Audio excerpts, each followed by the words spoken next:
So as the dialogue goes on, as the conversation goes on, you're leading the conversation. You're going back and forth. You're answering the questions that they're asking you. And they might, have your resume in front of them. You've provided them a copy if they needed one. Now you get to a point in the interview where they ask you, "Do you have any questions for us?" And at this point in the interview, this is where those pre-written out 10 to 12 questions become very valuable. And as you have those questions, and now you can page through your notebook that you've been taking notes in throughout the interview, which I highly recommend doing, is have a notebook with you and just make sure that when they say something that you're just jotting some things down so that it looks like you're very engaged in the interview.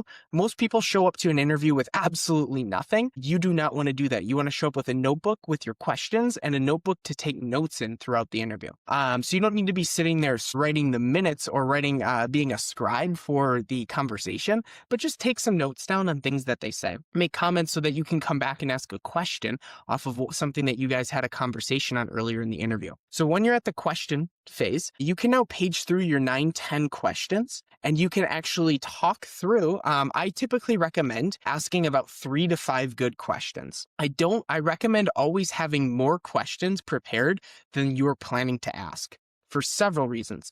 Number one, I recommend asking a question based off of what somebody said throughout the interview. So that's clearly something that you can't prep for because that's based off the conversation specifically that you had.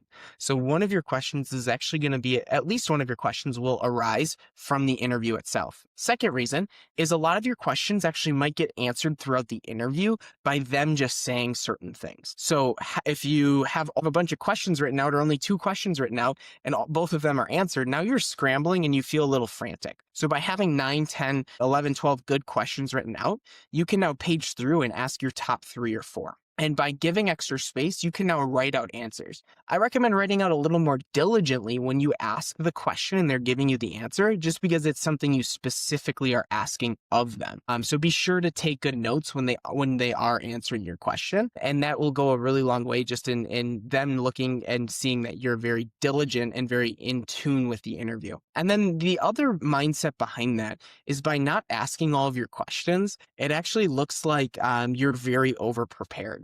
So once again, it keeps you in the driver's seat and you can page through and you can say, oh, yeah, actually, I don't think I need to ask that question. I don't need to ask that question. And it creates a sense that you're very well prepared as you've walked into the interview. So just make sure that those questions are written out ahead of time. Make sure that you're taking good notes throughout the interview and really focus on taking control of the interview itself. Because like I said, the interviewer is probably just as nervous as you are when you're actually entering into that interview.